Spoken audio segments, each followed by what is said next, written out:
14 टाळकऱ्यांपैकी एक टाळकरी होता तुकोबाचा. शिवबा कासार त्याचं नाव. सावली सारखा तुकोबारायावर असायचा, सावली सारखा. पण शिवबा कासाराच्या बायकोला तुकोबारायाचा राग यायचा. अरे ज्या तुकोबानं स्वतःचा प्रपंचावरती तुळशी पात्र ठेवलं, तो तुकोबा माझ्या नवऱ्याला घेऊन फिरतो, याचा अर्थ एक दिवशी माझाही प्रपंच धुळीस मिळेल. दुर्जनता आणि सज्जनता सांगतोय, मला माझ्या अभंगाकडे जायचे, लक्ष द्या.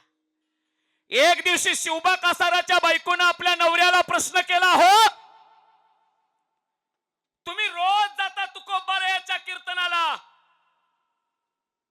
एक दिवशी तुकोबारायाला आपल्या घरी जेवायला आणा. विचार करा, रोज आपल्या परमार्थाला विरोध करणारी बायको जर सांगत असेल तुकोबारायाला घेऊन एकदा जेवायला या, काय आनंद झाला असेल शिवबा कासाराला. देहूला गेला. तुकोबा चला म्हणे लोहगावला, आज आमच्या बायकोनं तुम्हाला जेवायला बोलवलंय. लक्ष द्या, जगद्गुरु तुकोबाराया लोहगावात कीर्तनासाठी आले शिवबा कासाराच्या घरी. डोंबाळवाडीकर कीर्तन संपलं. गोड असं जेवण तुकोबारायानं शिवबा कासाराच्या घरी केलं बरं का.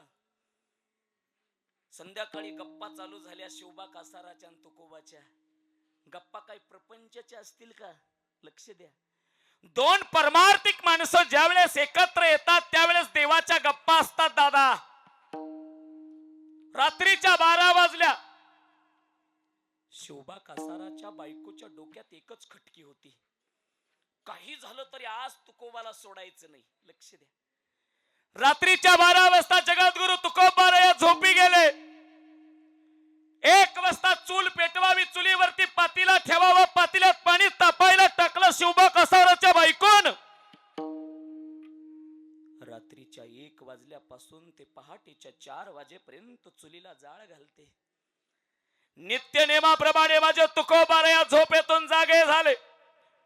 मुखामध्ये पांडुरंग परमात्म्याचं नाव आहे. विठ्यावरच्या मालकाला हाक मारतात तुकोबा.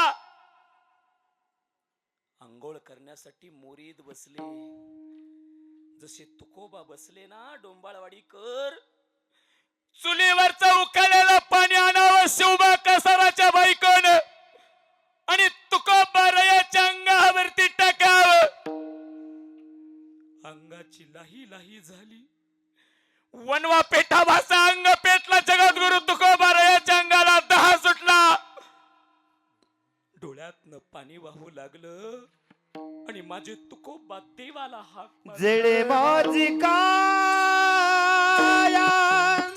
लागला बनवा, जळे माझी काया लागला बनवा, जळे माझी काया लागला बनवा, जळे माझी काया लागला बनवा. धावे रे केशवा माय बापा, धावे रे अंगाची लाही लाही झाले ना. जगद्गुरु तुकोबारायाच्या अंगाचा दाह सुटलेला. डोळ्यामध्ये पाणी वाहत तुकोबारायाच्या. ए विठ्ठला, ए पांडुरंगा, धावरे आता माय बापा. दीननाथा करुणा करा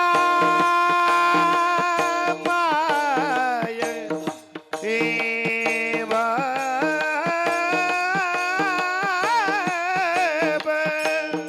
विठेवरच्या मालकाला जाग आली. जगाचा मालक तुकोबारायाच्या समोर उभा राहिला. देवा, मंबाजी बुवानं पाठीवरती मारलं, एकच शब्दानं बोललो ना. आजपर्यंत प्रपंच शब्दानं बोललो नाही, पण ऐक ना देवा, अंग सगळं पळून गेला रे. जगाच्या बापानं तुकोबाला आलिंगन दिलं मायबाप. जगाच्या बापाची मिठी पडली आणि तुकोबारायाचं अंग गार पडलं मायबाप.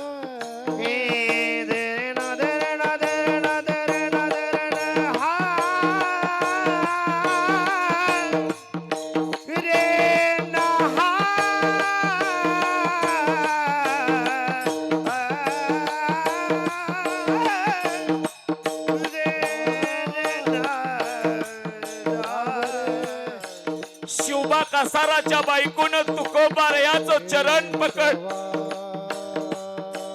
ओ तुकोबा, माफ करा, मला माफ करा. तुकोबारायानं शिवबा कसाराच्या बायकोच्या डोक्यावरती हात ठेवला. ए आई, आज जर तू अंगावरती पाणी टाकत नव्हतो तर जगाचा बाप मला भेटत नव्हता. काय सज्जनता असेल माझ्या तुकोबाची, ज्याने अंगावरती उकळलेलं पाणी टाकावं, त्या माय माऊलीला आशीर्वाद दिला माझ्या तुकोबाने.